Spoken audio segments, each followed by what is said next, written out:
Fantastic. Okay, let's go. This is episode 2 of the Derek and Haris podcast, or whatever you're going to call it.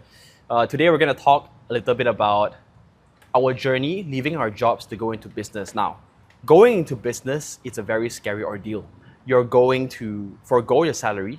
You don't know what's next. You don't even know if you can make it. And most importantly, what's people going to think about you, right? They're going to judge you. They're going to be like, that stupid idea, that little idea won't work. That's what I got when I first started my very first business. When I first started business, that was when I left my job in VC, right? So you got to imagine, let me set some context in place first.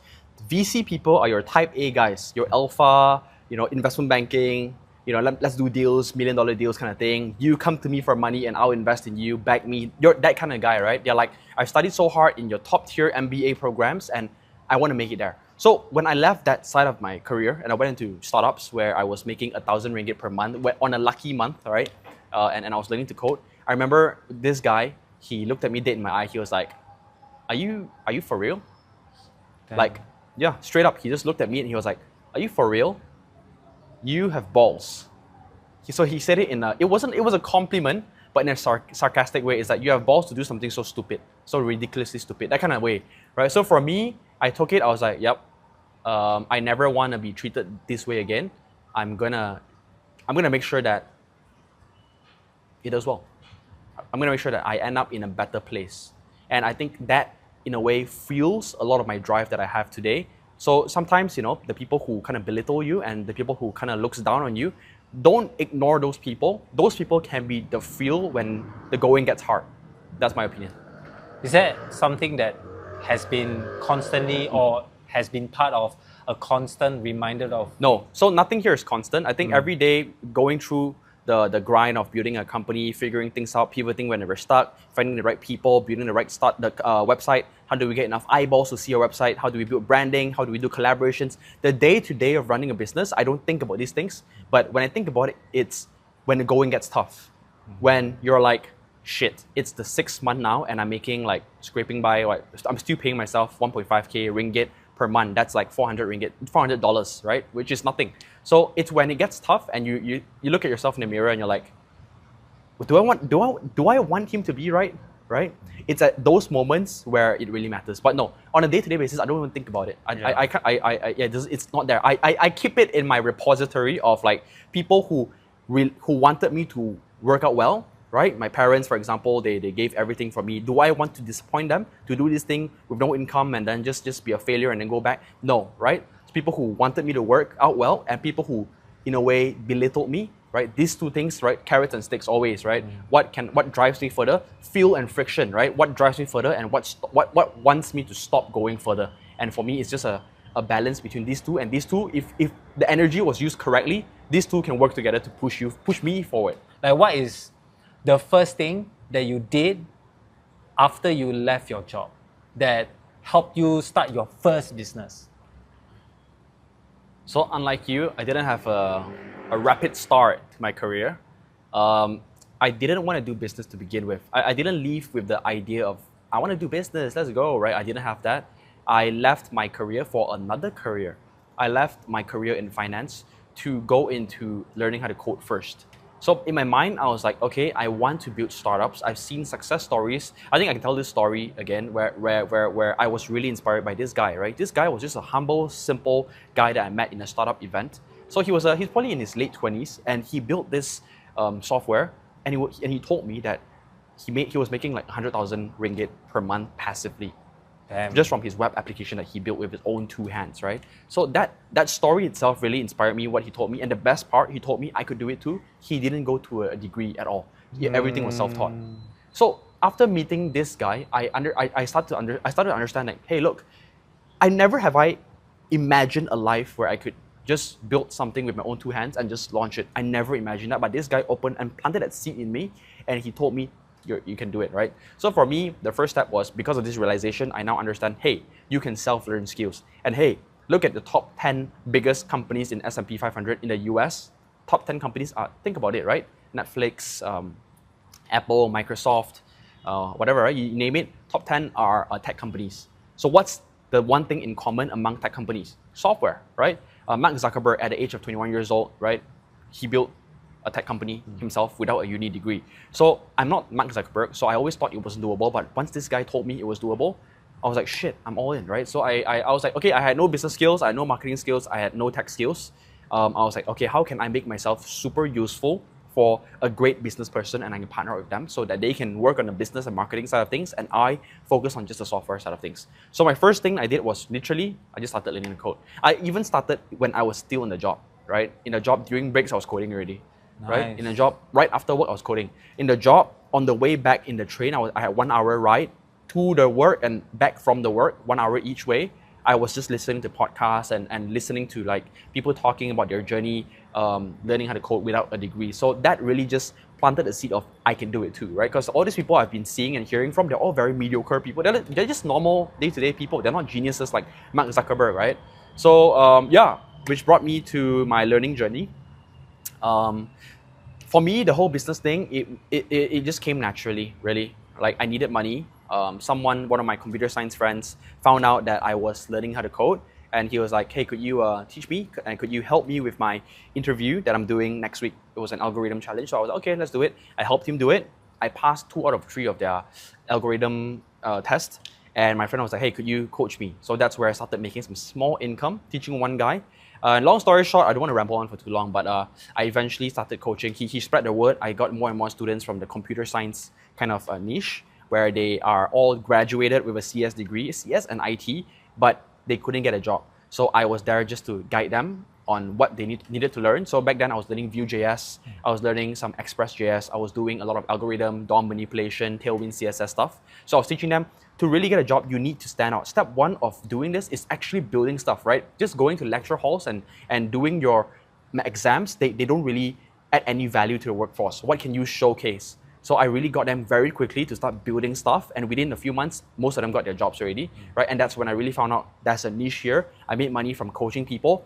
And then shortly after, I started getting software projects. I started getting work, people paid me. First project was 10K, the next project was around 100K, and then after that was 200K, all in the span of like 3 to 4 months. So yeah, during those projects, it was just so difficult to hire talents. I had to train up people myself and hire them after that.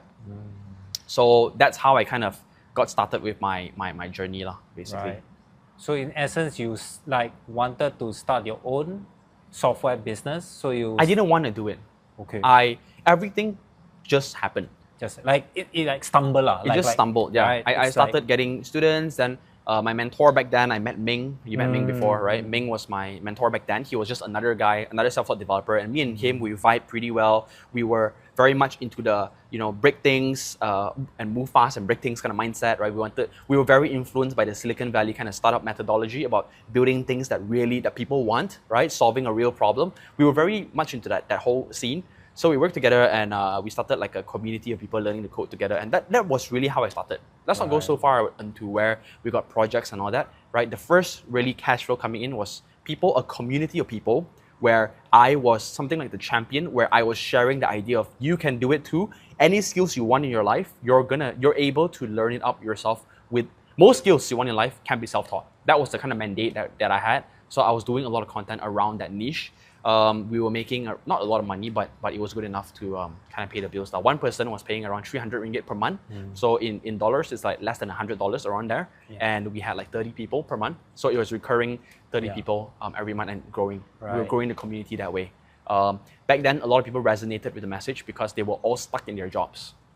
A lot of them, 30 years old, 28 years old, 35 years old, it doesn't matter where they're from. I had people from engineering, people from fintech, I had people from like all sorts of industries, architecture, design. They all came together, and I actually brought a group of people who were self-taught, and I got them as like something like my visionaries, where all of us who were self-taught had a message to share to inspire others who were in the journey. Right. So in a way, like you stumble upon it, and then you see more and more people like needing this coding education, and then you grew more and more, and then like people resonated as well.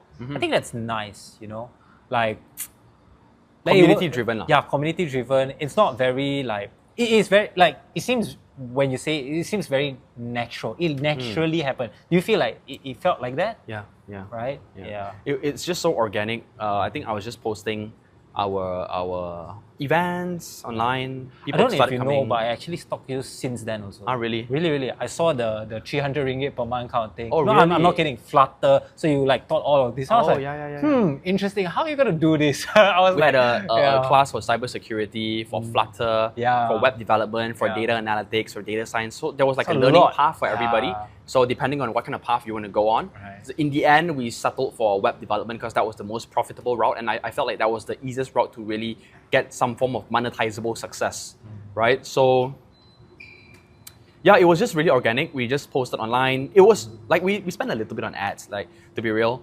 We did ads because we wanted some more people who were interested. Our first events were very empty, so we did ads. The first events were like 2 guys, 3 guys coming in. But I was like, I didn't care. I just did it anyways. Yeah. Then I started doing ads and more people came. And then with more people came, I had more pictures to share. I shared online. Then more and more people came. Then it just became a community kind of thing. So like how from this, right, what is the learning that you think you can share to the viewers here on this like My learning would be stacking small wins. Don't think about the $1 million idea. Don't think about, oh, I wanna, like Paul Graham from YC says, do things that don't scale. And that's his first lesson. And the second lesson is don't be default dead, be default alive. What do I mean by that? So in YC, there's a very famous saying called default dead and default alive. Is your startup default dead? Default dead means all things constant, if you don't do anything different, are you gonna die in a few years? That's default dead. Most startups are default dead. By default, they're gonna die. They're doomed to die because of the unit economics, because they didn't figure things out. It's only when they figured things out, they figured how to achieve product market fit, to get people want to use their product, to get more people to see their product and use it. It's only when they cracked some of the problems that they needed to solve, like the grid filters, before passing through one filter to go through another filter, before going from 1 million to 2 million, before going from 100K to 500K, you have to go through certain challenges in every businesses to overcome it. So just like me, before going from 0 to 1,000, 1,000 to 5,000, I have to go through certain challenges. So when I'm at a 0 revenue level, I shouldn't worry about the problems people are facing at a 1 million ringgit level. I should only worry about how can I get to my next milestone, which is 1,500 ringgit per month back then for me, because I told myself, if I don't do this now, the longer I wait, the opportunity cost will go higher. Opportunity cost is basically just, I could have been working in a job, making 5,000 ringgit per month, for example, right? But I chose to do this startup thing that it didn't pay me. So technically, every month I'm losing 5,000 ringgit. So for me, it's like, my opportunity cost will only go up with every single day that I wait. The more I waited, the opportunity cost of my salary would have been higher. So I'm like, if I want to do something, I gotta do it now. And that's why I told myself, okay, I'll just pay myself an entry-level salary, 1.5K ringgit. What can I do to achieve that level? And if I thought about it, 300 bucks per student, 5 students would have brought me there. So I just didn't think so much. I was like, I just did content, I did the lesson materials, I did events, I did some mini ads, I did shout-outs in groups. Basically, wherever there were the low-hanging fruits, I only focused on nothing but the low-hanging fruits with the eyes on the price of 1,500 ringgit per month, and that's it. So eventually, I got more than that. I think in the first batch, I achieved 5,000 ringgit, which is beautiful. So I spent like 500 ringgit for ads, and we made 5,000 ringgit.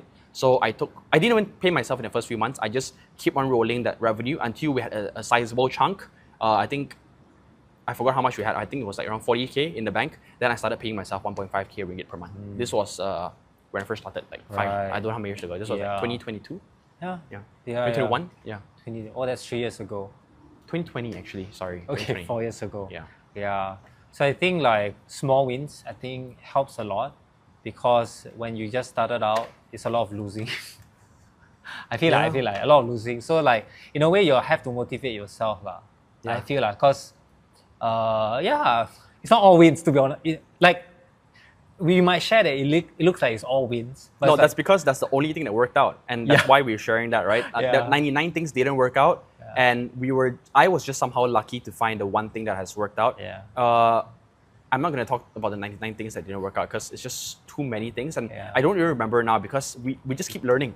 As long as you're learning every day, like my kind of mindset is like move fast, right?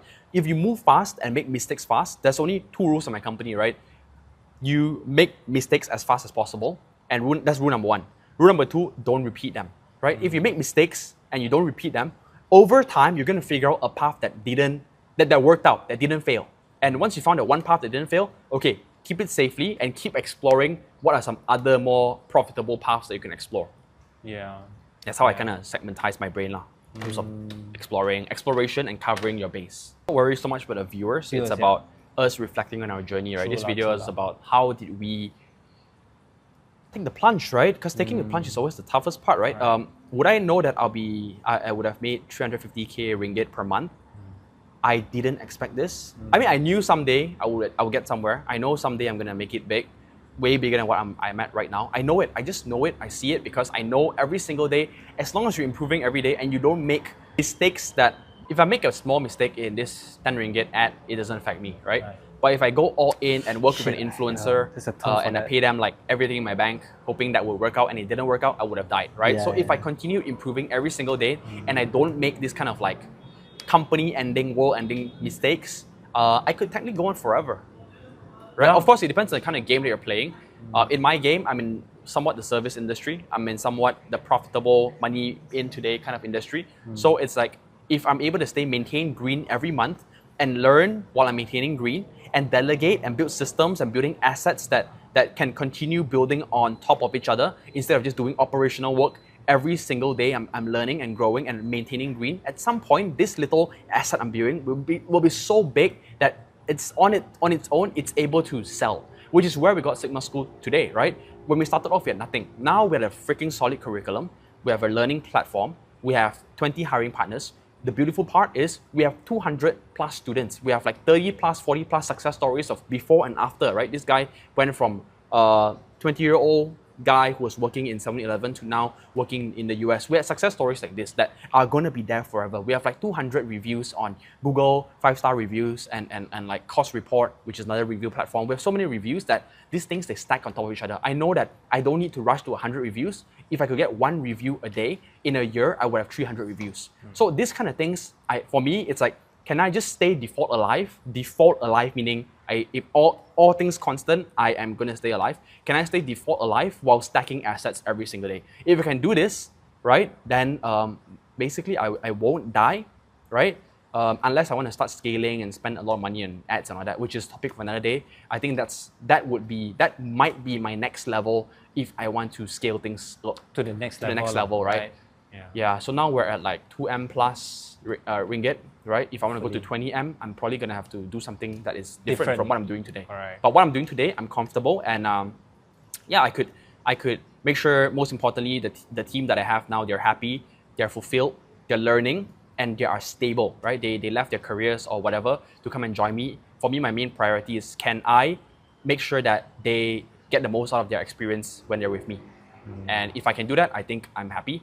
And if I can help my students day by day, get transform lives, not just impact them a little bit here and there, but actually help them go from A to B, go from working in 7-Eleven to working in a software development job. If I can make this kind of real life objective transformations, I'm happy.